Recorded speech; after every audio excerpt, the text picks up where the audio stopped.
सो Lucifer, Morningstar versus सन Goku. DC comics और anime industry के दो ऐसे लेजेंडरी कैरेक्टर जिनकी बीच की बैटल तो हर कोई देखना चाहेगा। ये दोनों ही कैरेक्टर्स पोजेस करते हैं vast amount of powers and abilities को, बट इन दोनों में से ज्यादा स्ट्रॉन्ग कौन है और कौन किसको हरा पाएगा अगर ये दोनों कभी आपस में फाइट करेंगे तो। इसका आंसर जानने के लिए ना आपको इस वीडियो को अंत तक देखना पड़ेगा। वीडियो काफी इंटरेस्टिंग होगी, प्लीज वीडियो को अंत तक देखिए। चैनल पर नए हैं तो सब्सक्राइब कर लीजिए। Now without wasting any for time, let's get things started. Lucifer, Morningstar. DC comics के अकॉर्डिंग डीसी के गॉड प्रेजेंस ने सबसे पहले 3 विंग्स को बनाया था और 3 भाई पैदा हुए थे, life giver Michael, light bringer Samuel and Gabriel the super power. और इन तीनों भाइयों ने मिलकर पूरे डीसी मल्टीवर्स को क्रिएट किया। लेकिन उसके 3 बिलियन साल बाद लूसीफर गॉड के नखरों से तंग आके उनके खिलाफ रेबेलियन कर देता है, जिसकी वजह से प्रेजेंस उसे हेवन से निकाल देते हैं और उसे हेल में फेंक देता है। बट लूसीफर जिस दिन आसमान से गिरा उसी दिन से उसकी स्ट्रेंथ ड्रास्टिकली इंक्रीज होना शुरू हो गई। वो 10 बिलियन सालों तक हेल पे रूल करता है, लेकिन आखिर में इन सब से बोर हो जाता है और हेल की चाबी ड्रीम यानी सैंडमैन को देके अर्थ 666 में वेकेशन करने चला जाता है। उसने डिसाइड किया अपना खुद का यूनिवर्स बनाने के लिए जिसमें सबके पास पूरी आजादी हो। एक ऐसा यूनिवर्स जहाँ पे गॉड एग्जिस्ट नहीं करता, कोई किसी की पूजा नहीं करता।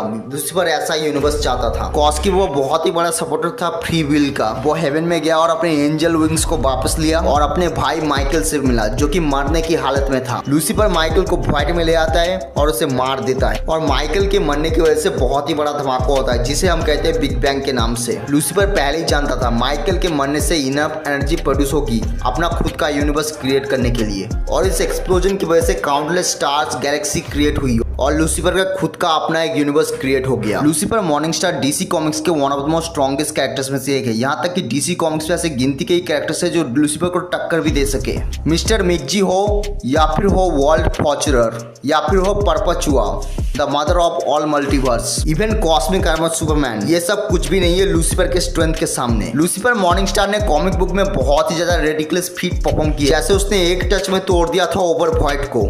उसने कॉमिक्स में एक बार पूरे मेटावर्स के टाइम को एक साथ रोक दिया था। उसने मार रखा है प्रेजेंस के इविल वर्जन को। आप अगर बात को लूसीफर मॉर्निंगस्टार के स्ट्रेंथ के बारे में, इसकी स्ट्रेंथ ऑलमोस्ट लिमिटलेस है। उसने सिर्फ अपने स्ट्रेंथ का यूज करके स्पेक्टर जैसे बीस्ट को बराबर की टक्कर दी थी। इसके अलावा उसने अपनी स्ट्रेंथ का यूज करके अपने यूनिवर्स को एक हाथ से डिस्ट्रॉय कर चुका है और ओवरवॉइड को एक फिंगर टच से डिस्ट्रॉय कर चुका है। इसके अलावा लूसीफर मॉर्निंगस्टार पोजेस करता है गॉड लाइक स्पीड। वो लाइट की स्पीड से 150 बिलियन टाइम मोर फास्टर है विद एंजल विंग्स। अब अगर मैं बात करूं इसकी हीलिंग फैक्टर के बारे में, पहली चीज तो लूसीफर को इंजर्ड करना किसी भी बीइंग के बस की बात नहीं है, लेकिन बाय चांस किसी ने इसे इंजर्ड कर भी दिया तो इसके पास एक God like regeneration healing factor. वो अपने किसी भी टाइप के बून और इंजरी से तुरंत रिकवर हो सकता है, यानी वो अपने बून और इंजरी से तुरंत हील हो सकता है। इसके अलावा इसके पास टेलीपोर्टेशन की एबिलिटी, यानी वो पूरे ओमनीवर्स में कहीं पे भी टेलीपोर्ट हो सकता है सीधे 1 सेकंड के अंदर। इसके अलावा उसके पास कॉस्मिक अवेयरनेस है, उसे पूरे मल्टीवर्स में होने वाली हर चीज की नॉलेज है। वो बहुत ही अच्छा मास्टर कॉम्बैटेंट भी है,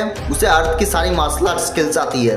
उसकी फाइटिंग स्किल्स और फाइटिंग एक्सपीरियंस बिल्कुल नेक्स्ट लेवल पे है। उसका विजडम भी काफी अच्छा है, उसे पूरे मल्टीवर्स की नॉलेज है। कॉज इसी ने पूरे मल्टीवर्स को क्रिएट किया है। उसके अलावा उसे बहुत सारी मैनिपुलेटिंग स्किल्स आती है, जैसे time manipulation, matter manipulation, soul manipulation, hellfire manipulation and etcetera. और उसके डिमोनिक फॉर्म में तो उसकी पावर्स एंड एबिलिटीज और भी ज्यादा इंक्रीज हो जाती है। कॉज की वो उसकी ट्रू फॉर्म है। ओवरऑल ये स्केल करता है 9 डायमेंशन में, यानी 2 layers higher than out of हर सेल, जिसके बस प्रेजेंस से ही कॉस्मोस की रियलिटी सैटर हो जाती है। तो गोकू है main protagonist dragon ball franchise का। ड्रैगन बॉल की जर्नी में गोकू की स्ट्रेंथ ड्रास्टिकली इंक्रीज हुई है, सरपासिंग फ्रीजा, जिसके पास इतना पोटेंशियल था कि वो नामिक को उड़ा दे जो कि एक गैलेक्सी साइज का था। यहाँ तक कि embodiment of perfection, perfect Cell, जो कि एक यूनिवर्सल लेवल डिस्ट्रक्शन कर सकता था। Even surpass great reaper of justice Gotenks, जिसके बस प्रेजेंस से ही रियलिटी एक हो रही थी। गोकू ने सरपास कर दिया था पर्सोनिफिकेशन ऑफ इविल माजिन बू को, जो कि पूरे आफ्टर लाइफ को डिस्ट्रॉय कर सकता था, जो कि ट्रिलियंस ऑफ टाइम बड़ा था अपने यूनिवर्स से। लेकिन अब Goku realm of the gods में एंटर कर चुका है और उससे बियॉन्ड भी जा चुका है। ड्रैगन बॉल सुपर की शुरुआत में हमें गोकू को दिखाया जाता है जो कि स्ट्रॉन्गेस्ट फाइटर इन इंटायर गैलेक्सी था, जिसने डिस्ट्रॉय कर दिया था पर्सोनिफिकेशन ऑफ इविल माजिन बू को। लेकिन गोकू इस बात से अनजान था कि उससे भी बड़ी ताकत 29 साल बाद जाग चुकी है। Beerus the destroyer god of Dragon Ball universe 7, जो कि ढूंढ रहा था सुपर सैयन गॉड को।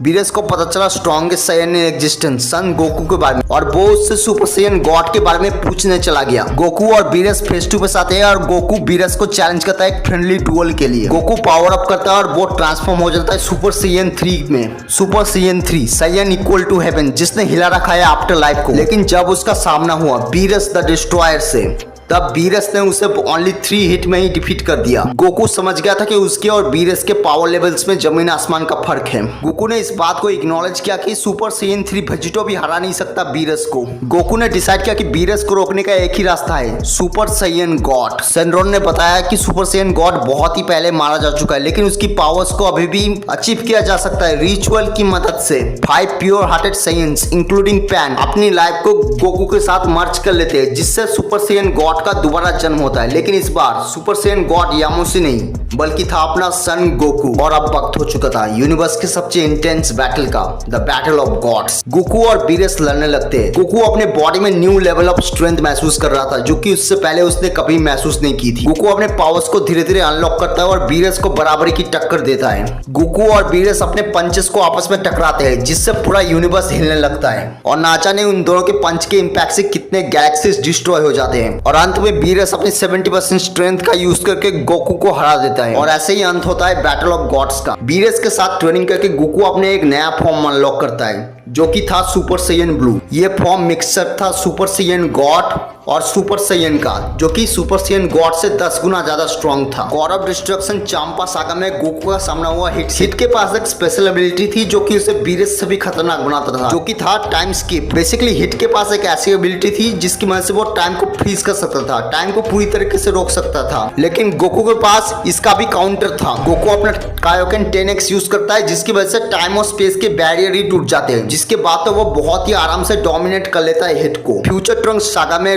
रोजे के अगेंस्ट गोकू अपने कायोकेन 20 का यूज करता है और अपने ही लिमिट्स को एक बार फिर तोड़ देता है। और कुछ थ्योरीज के अकॉर्डिंग गोकू के पास अगर एक और सेंजोबिन्स होता तो वो इन्फिनाइट जामासु तक को टेक डाउन कर देता, जो कि टाइमलाइंस तक को खा जाता है। टूर्नामेंट ऑफ पावर में गोकू का सामना हुआ जीरन से। जीरन जिसके पास प्रेजेंस से ही इन्फिनाइट वॉइड हिलने लगा था। गोकू अपने स्ट्रेंथ को टेस्ट करता है जीरन के अगेंस्ट। गोकू अपने गॉड फॉर्म में जीरन को पंच मारता है, लेकिन जीरन उसे रोक लेता है एक ही उंगली से। गोकू सुपर साइयन ब्लू में ट्रांसफॉर्म होता है और तब जाके वो जीरन को एक अच्छी खासी टक्कर दे पा रहा था, लेकिन जीरन अब भी होल्ड बैक कर रहा था। यहाँ तक कि कायोकेन टाइम 20 भी इनफ नहीं था उसे सीरियस करने के लिए। गोकू अपना ट्रम्प कार्ड यूज करता है, जो कि है यूनिवर्सल स्पिरिट बॉम्ब, बट ये भी काफी नहीं था जीरन को टेक डाउन करने। जीरन इससे बहुत ही आसानी से डिफ्लेक्ट कर देता है और गोकू के ऊपर ही इससे फेंक देता है। गोकू अपने खुद के अटैक से गिर जाता है और वो ऑलमोस्ट मरने की हालत में होता है। लेकिन जब एंजल्स गिरते हैं वो कभी ना कभी सारी मुश्किलें पार करके फिर से स्वर्ग की ओर उड़ जाते हैं। धुएं को चीरते हुए गोकू उठता है ऐसी ताकत के साथ जिसे गॉड्स भी अभी तक पा नहीं पाए हैं, अल्ट्रा इंस्टिंक्ट। और अब जन्म हो चुका था एंजल बॉर्न इन हेल का। गोकू के अल्ट्रा इंस्टिंक्ट के प्रेजेंस से ही इन्फिनाइट वॉइड पूरा शेक करने लगा था। अल्ट्रा इंस्टिंक्ट को डिस्क्राइब किया जाता है एक ऐसी टेक्निक जिसमें यूजर की बॉडी अपने आप ही काम करने लगती है, माइंड तक कोई मैसेज जाता नहीं है। इस फॉर्म में गोकू की बॉडी अपने आप ही रिएक्ट करने लगती है। गोकू अब एबल था किसी भी अटैक को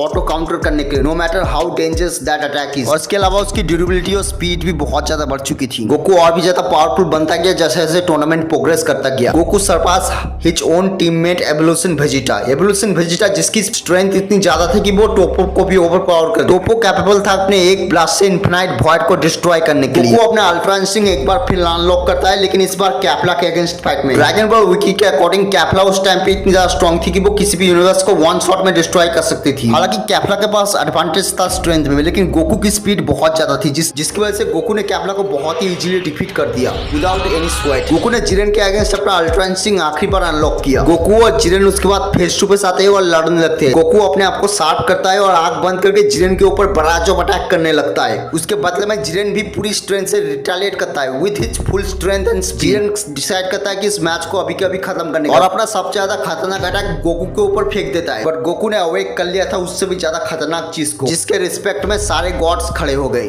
the मॉर्टल above the all God. Master ultra instinct, जिसमें जाने के बाद तो गोकू ने लिटरली मैन हैंडल कर दिया था जीरन जैसे स्ट्रॉन्ग कैरेक्टर को। जीरन का कोई भी अटैक गोकू पे वर्क नहीं कर रहा था, बट जीरन भी इतनी जल्दी हार मानने वाला नहीं था। उसने भी अपने लिमिट्स को तोड़ना शुरू किया। जीरन और गोकू इंटेंस बैटल करते हैं, लेकिन इन दोनों के बीच में बहुत ही बड़ा डिफरेंस था। जहाँ पे जीरन सिर्फ अपने लिए लड़ रहा था, दूसरी ओर गोकू वो इन सब के लिए लड़ रहा था जो कि उसकी जिंदगी का पार्ट है। अपने दोस्तों के लिए, अपने फैमिली के लिए, अपने बेटे के लिए, यहाँ तक कि अपने एनिमीज के लिए भी। और सीधे सीधे बोलो तो गोकू अपने पूरे यूनिवर्स के लिए लड़ रहा था। उसे अपनी जिंदगी की परवाह थी ही नहीं, और इसी ने उसे मोटिवेट किया और ऑल आउट जाने में मजबूर किया। और इसी की वजह से उसने जीरन को डिफीट कर दिया, वो भी अपने 0% स्टैमिना में। और आखिर में हम इसके फीट के बेसिस पे कंपेयर करें ना, तो ये बहुत ही आसानी से एक लोअर मल्टीवर्सल लेवल बीइंग बन जाएगा विद गॉड लाइक कैपेबिलिटीज। सो अब अगर मैं बात करूँ गोकू वर्सेस लूसीफर के बारे में, सो एक चीज़ तो क्लियर है, ये दोनों ही बीइंग्स बहुत ही ज़्यादा एक्सट्रीमली ओवर पावर है। बट अगर मैं बात करूँ इन दोनों में से अगर ज़्यादा स्ट्रॉन्ग कौन है, सो यहाँ पे डेफिनेटली लूसीफर ज़्यादा स्ट्रॉन्ग है गोकू के कंपेयर में। और इस हाइपोथेटिकल बैटल में मेरे हिसाब से तो लूसीफर मॉर्निंग स्टार यहाँ पे जीत जाएगा, वो यहाँ पे हरा देगा गोकू को। लेकिन हाँ, गोकू की एडेप्टेबिलिटी लूसीफर के लिए बहुत ही बड़ा चैलेंज होगी। कॉज की गोकू फाइट के बीचों बीच अपने लिमिट्स को हर बार तोड़ता रहता है, और वो मास्टर अल्ट्रा इंस्टिंक्ट अभी तब गया था जब जीरन ने उसके सुपर सैयन ब्लू को पटक पटक के मारा था। और क्या पता लूसीफर के अगेंस्ट बैटल में गोकू एक ऐसा ट्रांसफॉर्मेशन अचीव कर ले जिसमें जाने के बाद वो लूसीफर तक को डिफीट करते हैं। सो गाइस, होने को तो कुछ भी हो सकता है, लेकिन करंट बेसिस के हिसाब से लूसीफर विल विन।